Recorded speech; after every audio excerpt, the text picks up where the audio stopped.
அன்பானவர்களே, தினம் ஒரு தூதன் மொழியாக உங்களை சந்திக்கிறேன். இந்த நாளிலே எரேமியா தீர்க்கதரிசன புஸ்தகம் 1வது அதிகாரம் 8வது வசனம் இப்படி சொல்லுகிறது: நீ அவர்களுக்கு பயப்பட வேண்டாம், உன்னை காக்கும்படிக்கு நான் உன்னுடனே இருக்கிறேன் என்று கர்த்தர் சொல்லி மேற்கொண்டு காரியங்களை அந்த தீர்க்கதரிசிக்கு கற்றுக் கொடுக்கிறார். இந்த இடத்துல நாம் எப்படி இந்த வசனத்தை எடுத்துக்கொள்கிறோம் என்றால், இந்த ஜூன் மாதம் 2ஆம் தேதி பள்ளிகள், கல்லூரிகள் எல்லாம் திறக்கக்கூடியதான காலகட்டங்கள்.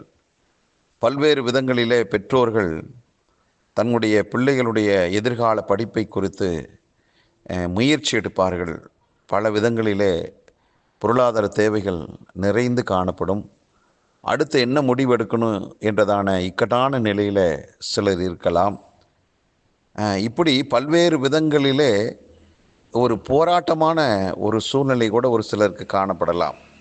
கர்த்தர் இன்றைக்கு நமக்கு கொடுக்கிற ஒரு நல்ல தூது என்னென்னா, இந்த புதிய கல்வி ஆண்டாக இருக்கட்டும், அடுத்த தொழில் முயற்சியாக இருக்கட்டும், இப்படி என்ன முயற்சி எடுத்தாலும் சரி, உங்களுக்கு கர்த்தர் கொடுக்கிற நல்வார்த்தை, நான் உன்னுடனே இருக்கிறேன். நீ ஏறெடுத்து வைக்கிற எந்த காரியத்துக்கும் நீ பயப்படவே வேண்டாம்.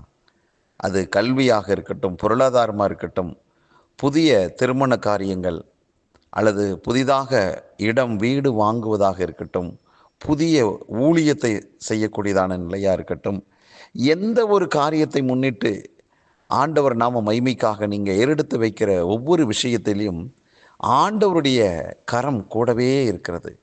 அவர் உங்களோடு தான் இருக்கிறார்.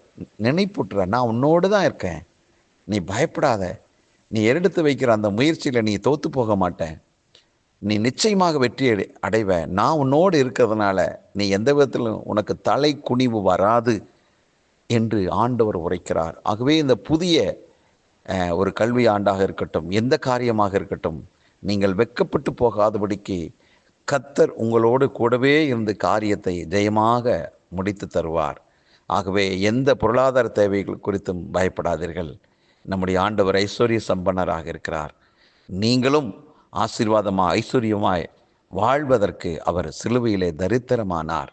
ஆகவே எந்த நிலையிலும் கர்த்தருடைய அன்பும் இரக்கமும் கிருபையும் உங்கள் மேலே இருப்பதால் இந்த ஆண்டு இனி வரக்கூடியதான நாட்களில் நீங்கள் வெற்றியை காண்பீர்கள். கர்த்தர் மேலே பாரத்தை வைத்துவிட்டு அவர் காரியத்தை எனக்கு சாதகமாய் வெற்றியாய் அமைத்து தருவார் என்று கர்த்தருடைய நாமத்தின் மேல் விசுவாசம் வைத்து இந்த ஆண்டை துவங்குங்கள். இனி வரக்கூடியதான நாட்கள் ஒவ்வொன்றும் உங்களுக்கு சாதகமாய் ஆசீர்வாதமாக இருக்கும் என்பதிலே சந்தேகமில்லை. கர்த்தரை நம்பினவர்கள் வெட்கப்பட்டு போவதில்லை. கலங்காதீர்கள், ஆண்டவர் உங்களுக்கு முன்னால் போகிறார். எல்லா கோணலான வழிகளும் செவ்வையாகும், நேராகும், சரியாகும். காத்திருங்கள், உங்களுக்கு நல்ல செய்தி வருகிறது. ஜெபிக்கலாம். நல்ல பிதாவே, இந்த நல்ல வேலைக்காக நன்றி. ஆண்டவரே, தீர்க்கதரிசியினோடு நீர் பேசுகிற நல் வார்த்தைக்காக ஸ்தோத்திரம்ப்பா. எதிர்கால வாழ்க்கை குறித்து நாங்கள் எதை கண்டு பயப்படாதபடி தைரியமாக இருக்க நீர் எங்களோடு கூடவே இருக்கிறீங்கப்பா. நீர் எங்களோடு கூடவே இருக்கும்போது காரியங்கள் ஒவ்வொன்றிலுமே எங்களுக்கு அனுகூலமாகவே தான் இருக்கும், ஆசீர்வாதமாகத்தான் முடியும். ஆகவே நாங்கள் கலங்காதபடிக்கு தைரியமாக இருக்க முடியும். வார்த்தை எங்களுக்கு எல்லா விதத்திலும் பயனுள்ளதாக இருக்கிறது. எங்களோடு நீர் பேசியிருக்கிறேன், நன்றி.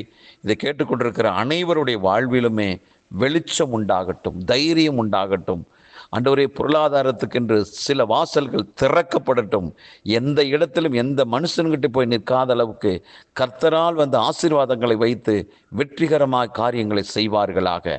ஒவ்வொருடைய தனிப்பட்ட வாழ்க்கையிலும் தேவ சமாதானம் பெருகுவதாக, ஆரோக்கியம் உண்டாவதாக, நன்மையும் கிருபை அங்கே வாழ்க்கையில் தொடர்வதாக என்று சொல்லி ஒவ்வொருவரையும் வாழ்த்துகிறேன், ஆசீர்வதிக்கிறேன். இயேசு கிறிஸ்துவின் நாமத்தை ஜெபிக்கிற நல்ல பிதாவே, ஆமேன். அன்பானவர்களே, கர்த்தர் உங்களோடு இருப்பதால் வெற்றி நிச்சயம். நன்றி.